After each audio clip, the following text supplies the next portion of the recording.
thought I'd recap a little bit about what I've learned because I have not been documenting my mistakes. So let's just fess up now and say how we're fixing it. So Tilly did meet and greets at different events, and at certain points she was dropped. So now I've actually changed her cue for send to being dropped. And well, I don't have anyone to control the camera, but she flies. That's usually where she gets sent, right? And so she's not worried at all about mom dropping her unexpectedly. That's the cue. And sometimes I'll give her a countdown. That way, if she ever gets dropped in the future, like, because the first time I'd never dropped her, so it was completely new to her, and she was like, it scared her. So now it's like less of a thing. But the reason people drop her is because of her nails. So I trained her to fly to a dowel rod, and you can see she goes to it no problem. When you're doing this training, and you can see she's going to my hand already, the mistake I made was rewarding by my hand because she always lands on my hand. And people, if she walks in toward their hand, they're gonna like, you know, they might even drop the thing because they think she's gonna bite them. So it has to be a pretty quick pose for camera at the end of the dowel rod is what I'm trying to reinforce. And then I got support of using the dowel rod when I went to that masterclass I talked about in the last video. What's even better than these are ones like this, or something even taller. But they're a little bit awkward to hold. Like there's not a good, it just doesn't feel super natural. And she can bend down and grab people's hands, so there's still a risk of them biting. So you want a longer one, which I don't have, but I need to buy. But they don't sell them in stores, and I don't like ordering stuff online.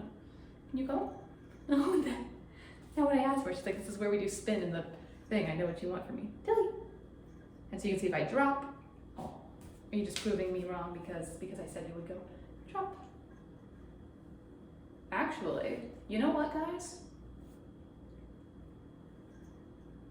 I'm changing my mind in real time. This is not something I thought about before. I have done different like wobbling things, and you don't want to do it when they're on one foot, but kind of just like moving unpredictably, desensitizing her like that, probably really beneficial. This needs to be tightened up. So I might just do that. But mainly I like this one. I found, believe it or not, it actually just stays a little bit steadier, and it might be that the other one was really cheap. I don't really know. So maybe if when I buy like a better one, it'll hold better. But yeah. You're so good. Good job. And you can see she's already starting to correct and coming to the other end of the dowel rod just from me to be just now starting to reward from the other end. And if I cue her to spin, she'll spin. And this way people can kind of work with her. So my thought is, let's say that there's a parent and child. I'll demo what you can do. I'll be like, hey, I'm going to give you this dowel rod. You can do this, and then cue her like that. And she'll spin. Oh, like that. And she'll spin. And then, and you can see it's a little unstable. That's okay. She's used to it. And then the parent can do like a video of the kid doing the thing, and then I can recall her off. No issues, no problem. She gets her little snack, a snackaroo. I'm gonna hang that. The drama, the absolute drama, Pip. It's not necessary.